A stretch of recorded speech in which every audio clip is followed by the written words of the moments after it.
Hi there, I'm with sitting here having a virtual cuppa with Katrina Mills, Head of Partnership at Australian fintech Wisr. Hi Katrina, how are you? Hello. Great. Thanks, Simon. Very well. Tucking into my cuppa as well. Yeah, cheers. Cheers. How's quarantine treating you? Look, some days are easier than others, Yeah, but I think overall we've transitioned to a pretty remote workforce now. Here at Wiser, we've transitioned a lot of our company culture all online. It's bringing out some really wonderful things across the team. I definitely know that I look forward to we have a call every morning where we jump on and say hello, and a different member of the company actually presents a little hand-drawn graph every morning, yeah. and talks about what's relevant for them. So that's really bringing me a bit of a nice kick up at the start of the day. How about yourself? Yeah, pretty much the same. Yeah, look forward to catching up with everyone. What's the weirdest sort of Zoom catch up you've done with work so far? Ooh, Funny Hat Friday. Awesome. Yeah. We did Christmas in July and April. We did a mince pie baking class. Ooh, very lovely. Yeah, it's very random, but it's good. Um, all right, Katrina, I suppose the purpose of the virtual couple with series is really to get different perspectives and people who have sort of different specialist areas of expertise. And as you're working for a really innovative Australian credit provider, I wanted to get your thoughts on a few different things that I think people watching would be interested in. I suppose I wanted to start with finding out from you what are the sort of short-term impacts you're seeing because of the current crisis, and how are sort of individuals and businesses that you're chatting to and interacting with, how are they responding to that? Mm. Yes, it's a loaded question, and the answer is there's a lot going on. Yeah, So just to share with everyone, yes, I'm the head of partnerships at Wisr, which means that the role that I have within the business is to partner with organisations and businesses across Australia to help install financial wellness programs within their organisations. And so what I'm seeing from the conversations that I've been having is that there's been a lot of staff changes that are happening across all industries. And that means either reduction of staff, it means changes to contracts, which might have once been full-time and now getting scaled back. And the financial security that employers and Australian businesses were once able to offer their staff is now something that they can't. And as a result, because of that we're actually seeing higher levels of financial uncertainty. The effect and the flow on then for a lot of the Australian workers is that there's a higher level of stress and anxiety around finance, and the primary relationship that a worker has with their employer is a financial one. So given that relationship is actually a little bit less certain than it was previously, we're now actually what we're sort of seeing is the need for more support and more tools for those Australian workers to be able to still have some sense of confidence and capability within managing their finances. yeah. So yeah, lots of change. Because I was reading just before logging into this, I was reading that apparently there's 3.5 million people unemployed or underemployed. 3.8 million people have had their hours reduced since the crisis, since sort of mid-March, which is astronomical. So how, I mean, obviously as an employer, as a business owner, everyone's in the same boat, we're all concerned about our own health, the health and financial well-being of those we love.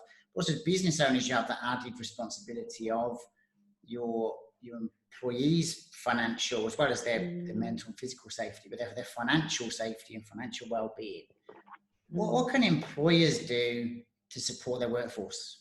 Or what have you seen happening? What innovations have you seen out there in the world?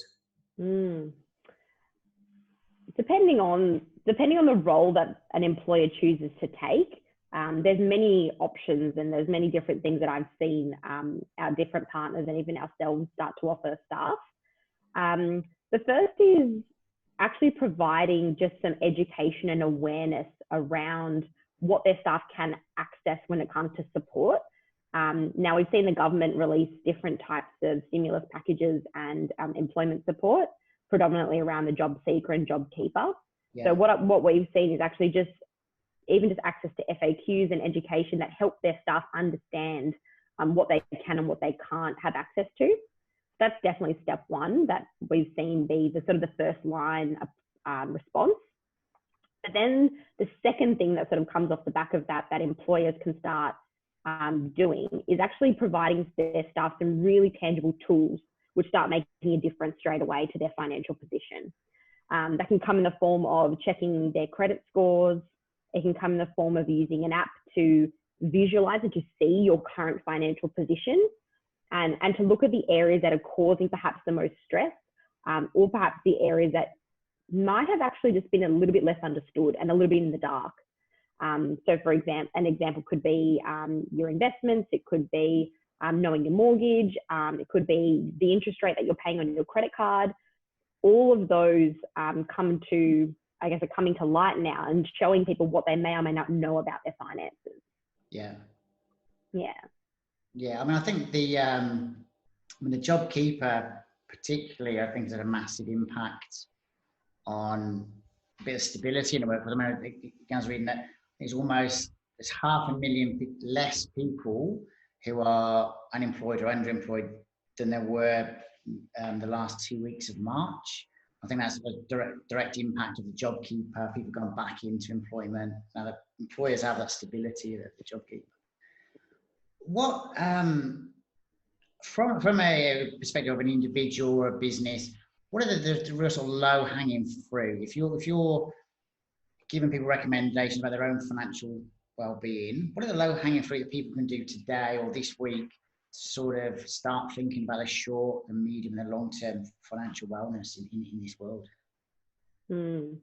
So I'll sort of separate, I guess, my response here. The first one being around what businesses and what employers can do, and the second being as a worker and individual yourself, what you can start doing. Yeah. I think that the first step really that employers and Australian businesses can take is asking themselves, number one, do we have a financial wellness program for our staff? What are we actually doing for them? Step one, ask the question and identify what you are and what you aren't able to do to support your staff. And then the second is to then have a look into, like we're saying, the education that you can provide to your staff. And the step two is what tools can you give them? Now, this is working within partnerships.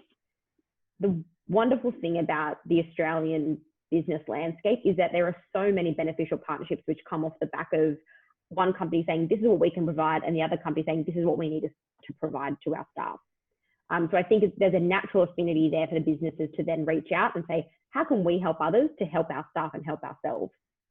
So I think from a business perspective, it's definitely looking at what you've got and what you can do. From an individual's perspective, there's a couple of things. Usually sort of starting off by, now, all of this is obviously very general and a place to start, which is just generally looking at understanding your financial position and identifying what's causing you the headache and what you'd like to understand or do or change. And like I was sort of saying before, it's understanding your position can be using some type of technology. And we've seen actually the increase in the use of financial technology apps, websites, calculators, credit score checks actually increase because people are trying to access and understand what they're actually doing and using tech to help them do that. I think as I was speaking to your financial institutions as well is, you know, the banks and lenders and, you know, companies you're interacting with have put in place quite a lot of different programs as well. So I think speaking to them and see what they have on offer, mortgage, holidays, you know, utility companies are looking at discounts and delays on bills. And so I think chatting to your providers as well is also a good starting point, isn't it? And getting to know your rates, getting to know what you're paying, if that is actually high or low in comparison to what other providers and what the industry sort of averages are. I think it's a really powerful tool to know where you're to know where you stand and to know where you're actually at, because that can then highlight either an area that you can negotiate with or need to improve, if that makes sense. We see as I said before, Wisr is a credit provider. So what we do is we try and encourage people to check their credit scores from the different bureaus and to understand what it takes for them to actually improve their credit position. And part of the work that we do in our Wisr Work program is around the boot camp. So this financial boot camp, which educates people around what they're doing that impacts their credit scores, and how they can either stop doing the things that are making their numbers go down, and the different types of things that they can do to set up to improve their scores over time. Okay. I think getting into the numbers and knowing your rates, knowing where you stand, knowing your position, is a really great way to start understanding and improving some of that financial confidence. Yeah. Okay. As you're working for a financial services company, what sort of research have you been looking into, or have you had sort of come across your desk that you think has some interesting insights into where we're at and how things are moving forward? Is there any sort of really interesting research you've seen? Oh, there's a whole there's a whole range of interesting research. It's, how far down the rabbit hole do you want to go? But I guess just to pull it up a couple of levels, Australia is probably a couple of years behind some of the financial wellbeing research and programs that we see in the UK and the US. But interestingly, what actually I've been working with my team on over the last couple of months has been the release of a white paper. So what we've actually done is taken a survey of over 1,000 Australian employees, and we're about to publish this research coming out very soon. And what we've just sort of asked them about the different areas of their finances, what's causing them their most stress, and some of the areas that we've identified is more so around their levels of confidence and literacy, and then their capability levels, which means, do they know what they need to do, and do they know how to act on that and how to change their financial position? The results did actually surprise me. We sort of saw that around 84% of the people that we surveyed didn't feel that they had enough financial knowledge and know-how. 84%? 84%. Wow. Were identified with not being confident in having enough knowledge or know-how when it came to making their smart financial decisions for themselves.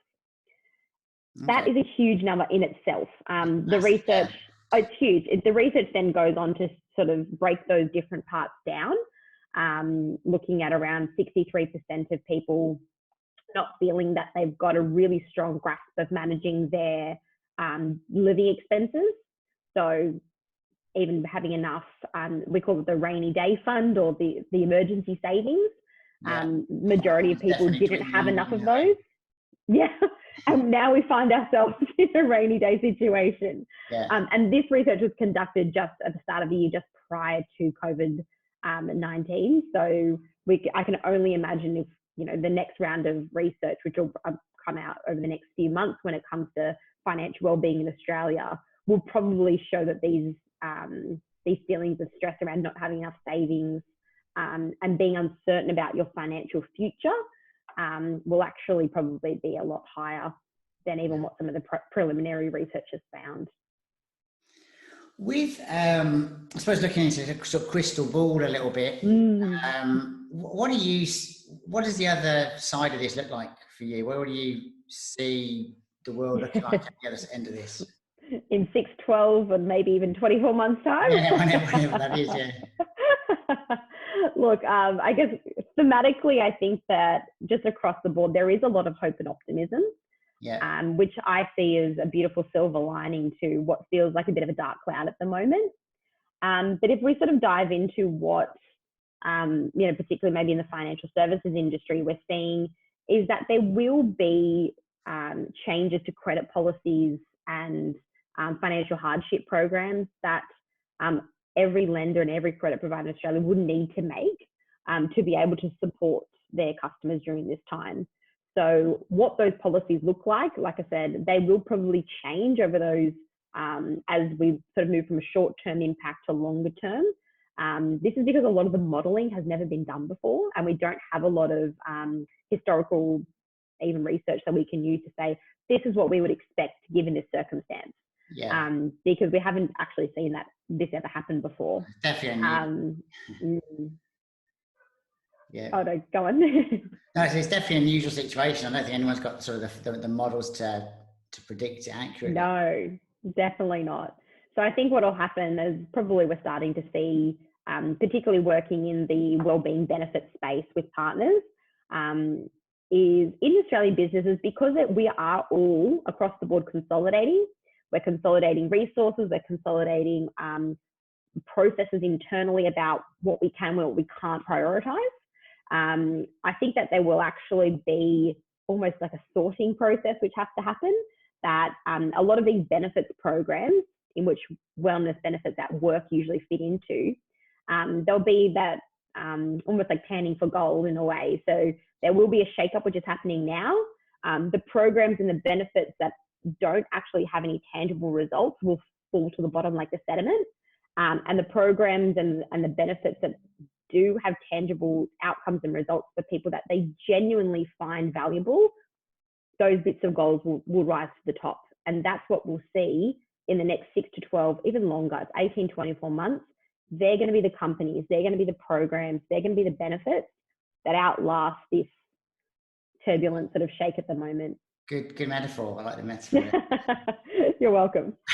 Well, I mean, you mentioned there, or something we were chatting about when we spoke last week, it was, and you've mentioned a few times, which I really like, is that the word hope. And I've come across that a lot as well. And I think that they're, you know, in innovation and what do you mean by hope from what you're seeing? You're partnership manager, you're talking to a lot of different businesses in a lot of different industries, different sizes, different issues. And that's the word you chose to sort of describe a lot of what you're finding there is hope. What do you mean by that? Can you elaborate a bit on that? Yeah, if I was to elaborate on that, the way that I see hope manifesting is actually by looking for opportunity. And I think something that humans innately do in terms of survival is look for ways to make the best of a situation. So given the current constraints, even if it's around literally just having to change your work routine completely, through this time, there are still, in every conversation that I'm part of, I guess the process of looking for opportunities to make the most out of what we've got at the moment. So given that there is more uncertainty right now, well, there's still conversations happening around, well, what support can we give? What opportunities do we have at this point in time to embed the relationships that we've got with our staff? What opportunities do we have to partner with new organizations that we had never before? Yeah. How could we look internally in our company at the moment and do something better than we've ever done it? That's what I see hope manifesting into, is that opportunities. Awesome. I think that's a beautiful point to finish. So thank you very much, Katrina, for having a virtual cup with me. Cheers, it's a pleasure. Thank you very much. Thank you.